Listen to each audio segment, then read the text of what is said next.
My mental health journey began in 2019. I had just graduated college the year before and was ready to step into adulthood. So I thought. I waited so long to get a full-time job and was ready to make money while pursuing my various passions. The money had not yet come, but I just came back from the Bahamas and I was living my best life. I was learning how to conquer my everyday fears and even started dating again. I met this nice guy at a mutual friend's birthday celebration, but we didn't reconnect until later. We dated for a few months only to break up because he realized he had unfinished business elsewhere. This crushed me. I was completely blindsided. I thought I could go on just fine, but over time I became mentally and emotionally unstable. I found myself in an on and off situationship. This wasn't my first time, however. I thought this time around it would be different. The pain that I experienced was debilitating. Eventually I moved on from that, but my pattern continued, and I had reached a point where enough was enough. I was tired of the conceal and pretend to heal tactic when it came to my pain. Since adolescence, I've suffered in silence from depression. I was violated as a child, and I didn't come to terms with how that affected how I navigated my adult relationships, both platonic and romantic. In the past, my tolerance level for bad treatment was high, and as a result, I always thought I could change people by showing them love. I had to change my method in order to start seeing different results.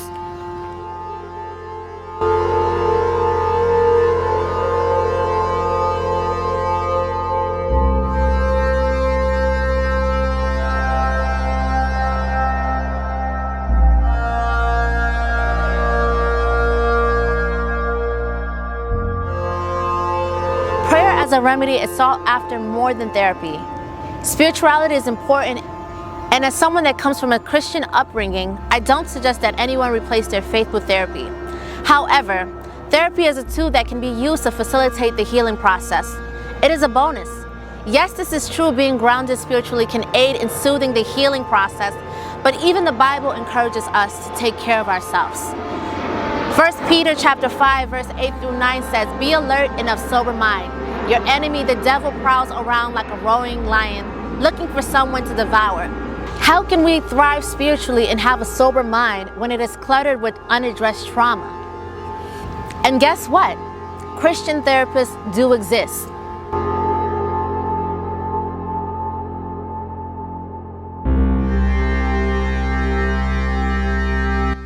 If you had to tell your business to a stranger, wouldn't you want someone who is trained to listen to other people's business? Also, wouldn't you want a non-biased, solution-based ear?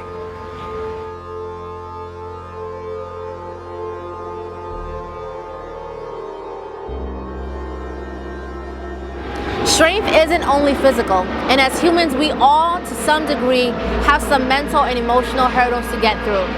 Some of the most successful people on earth have been through therapy.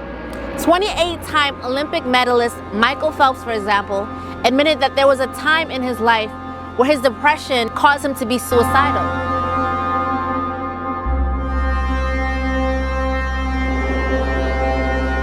Therapy can be monthly, quarterly, or even twice a year, depending on why we need therapy and what our goals are.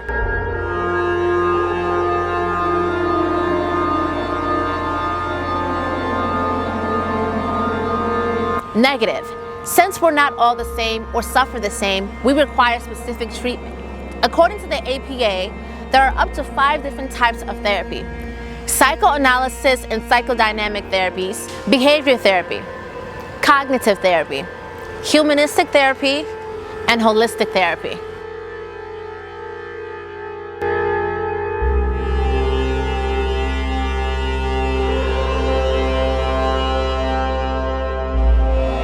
As of 2022, the ADDA reported 264 million people suffer from depression worldwide. Depression is known to show up more in women than men and is manifested differently amongst the sexes. In women, for example, depression red flags present themselves in the form of negative emotions such as sadness, feelings of inferiority. Whereas in men, the response to depression is behavioral: aggression, violence, and/or drug use.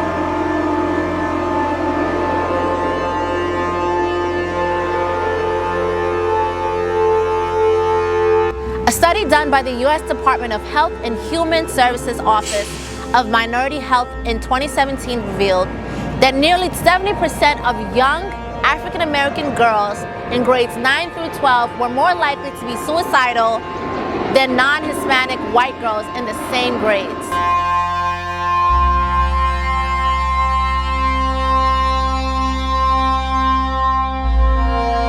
Stigma surrounding mental health is very much a thing, especially within the Black community.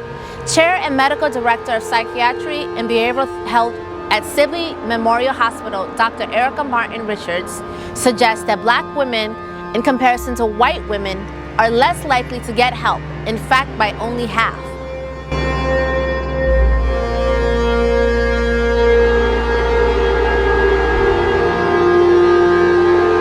According to the World Health Organization, community-based school programs, early behavioral intervention with children, daily exercise are some preventative measures that can be taken.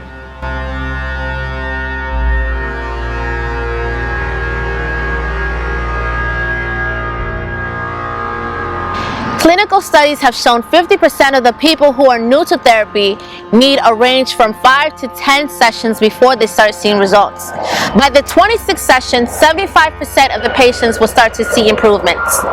Research revealed that 79% of those who are enrolled in therapy are better off than those that don't.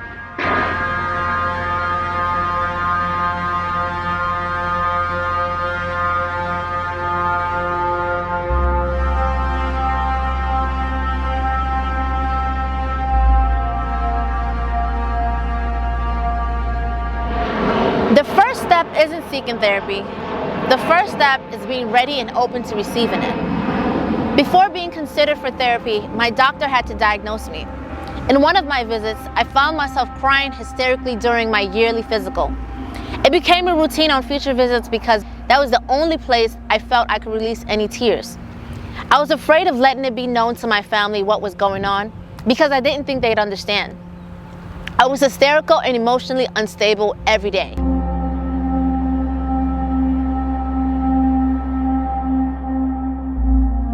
First round of therapy was a 6-week program offered to women at my primary care provider. My insurance covered every bit of it. For 6 weeks, I left my house early to make my 9:15 a.m. session. It was extremely difficult because some days I wouldn't want to get out of bed.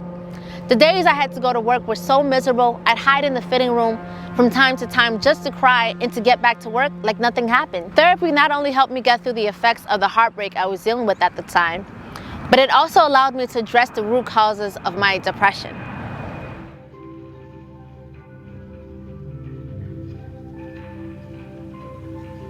Prior to the pandemic, I had great health insurance from my employer at the time.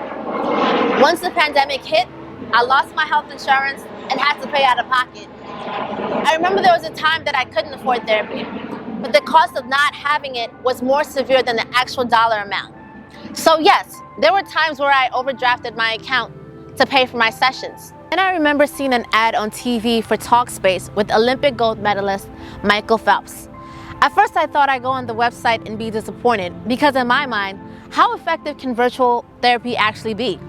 Fast forward a few months into the pandemic and I signed up for Talkspace.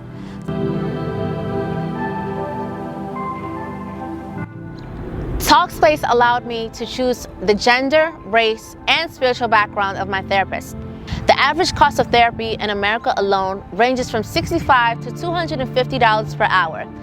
For $75, patients like myself receive a 45-minute session. That's under $1,000 within a year and under $2,000 for 26 sessions. Now with better health insurance, I've been able to receive care as many sessions I need at zero cost.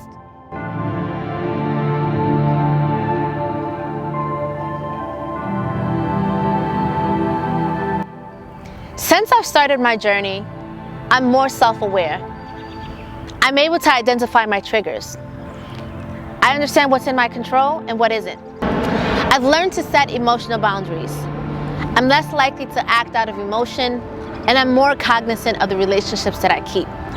I can identify a trauma bond or relationships that may have the potential to be codependent.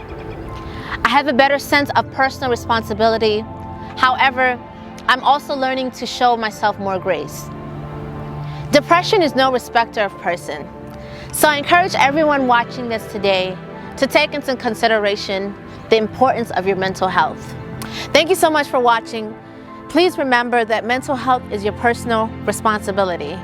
The help is out there and the help is available. Here are some resources to help you along your mental health journey.